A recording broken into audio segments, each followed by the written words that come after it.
سڵاو چاوەڕوان دەکرێت ئەمڕۆ مەسعود بارزانی سەرۆکی هەرێمی کوردستان هەڵوێستی خۆی لەبارەی پرۆژەی دەستوری یەکلایی بکاتەوە کە مشروعێکی زۆری لە هەرێمی کوردستان لێکەوتووەتەوە. بەڕێوە ئەمڕۆ مەسعود بارزانی لە یادیالگیرساندنی شۆڕشی گوڵاندا لە شاری هەولێر وتارێک پێشکەش کات و چاوەڕوانیش دەکرێت هەڵوێستی خۆی لەبارەی پرۆژەی دەستوری یەکلایی بکاتەوە. ڕۆژنامەی شەرق لەوسەد لە هەرزاری سەرچاوەیەکی باڵای کوردیەوە بەڵاوی کردوێتەوە. چاوەڕوان دەکرێت بارزانی هەندێک نەرمی بنوێنێ سەبارەت با پرۆژەی دەستور ڕەزامەندی خۆی ڕابگەێنن لە سەرگەڕانەوەی پرۆژەی دەستور بۆ پەرلەمان و کۆتایی بۆ مشتوم ڕەفراوانە بێنێ کە لەسەری دروست بووە. کەناڵی عێراقی نیمچە فەرمی ڕایگەیان ئەمڕۆ وەلید معالیم وەزیری دەرەوەی سووریا بە سەرۆکایەتی وەفتێکی باڵا و لە سەردانێکی فەرمیدا گەیشتە بەغدا و لەلایەن هۆشیارزەباری هاوتای عێراقیەکەوە پێشوازی دەکرا. پێشبینیش دەکرێت معالیم لەگەڵ سەرۆکی حکوومەت و بەرپرسە عێراقیەکاندا کۆبێتەوە گفتوگۆ لەبارەی پەیوەندیە قوڵەکانی نێوان هەردوو وڵات بکەن لەگەڵ ئەو قەیرانەی سووریا پێیدا تێپەردەبێت. پەرلەمانتارێکی عەرەبی سەر بە پارێزگای کەرکووک ڕایگەیان ئامانجی سیاسی لە پشت هەڵکەندنی خەندەق یاساییش لە پارێزگاکەدا هەیە داوشی لە وەزارەتی دارایی کرد پارەی تەرخانکراو بۆ پرۆژەی ڕابگرێت.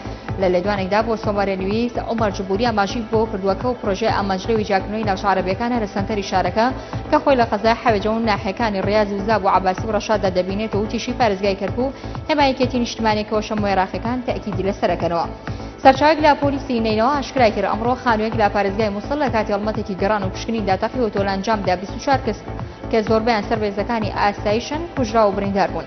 سەرچاوەکە بۆ باڵپەڕی مەداپرێسی ڕاگەاندە و ڕووداوەکە لە ناحیەی شورا بۆ لە باشووری مووسڵ وتیشی بۆی دوو پۆلیس و سەربازێک کوژران و 17 تریش بریندار بوون.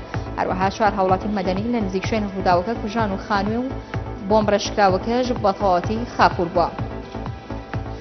سەرچاوێکی پۆلیسی سەلاحەدین ڕایگەیان ئەمڕۆ فەرماندەی پرۆسەکانی سامەرا لە هەوڵی کوشتن ڕزگاری بووە کە لە ڕێگەی بۆمبێکی سوێندراوە ئەنجام درراوە. سەرچاوەکە ئاماژەی بۆش کردووە کە بۆمبەکە بە کاروانی ئۆتۆمبیلەکانی لیوار و کنسەباغ فەتلاویدا تەقیوەتەوە لە خۆراوی شاری تکریر کە بە هۆی 4 لە پاسەوانەکان بریندار بوون بەڵام فەرماندەکە هیچ زیانی بەرنەکەوتووە. سەرچاوەکە ئاماژەی بۆش کردووە کە ژمارەیەک لە ئۆتۆمبیلی کاروانەکە زیانی مادیان بەرکەوتوو دواتری شێزێکی پۆلیس گەماروی شوێن ڕووداوەکەیدا و بریندارەکانیش بۆ نەخۆشخانەیەکی نزیک گواستراونەتەوە. سەرلەبەیانی ئەمڕۆ دوو موشکی جۆری گرادا ڕاستەی بارگایەکی حەزبوڵا کرا لە باشووری شاری بەیروت و بەپێی ئەمارە سەرەتاییەکانیش 5 برینداری لێکەوتەوە. مەروان شەربل وەزیری ناوخۆی لوبنان ڕایگەیان ئەو کارەکارێکی تێکدەرانی و ئامانجلەوەی تێکدانی ئاسایشی لوبنانە وتیشی تا ئێستا بەڵگەیان بەدەستەوە نییە کە چ لایەنێک ئەو موشەکانی ئاڕاستی شاری بەیروت کردووە. بەپێی سەرچاوەکانی هەواڵیش یەکێک لە موشەکەکان بەرپێشەنگایەکی ئۆتۆمبیل کەوتووە لە نزیک کڵێسەی مار میخائیل. کورتی هەواڵەکانتان پێشکەش کرا شاد و بەختەوەر بن.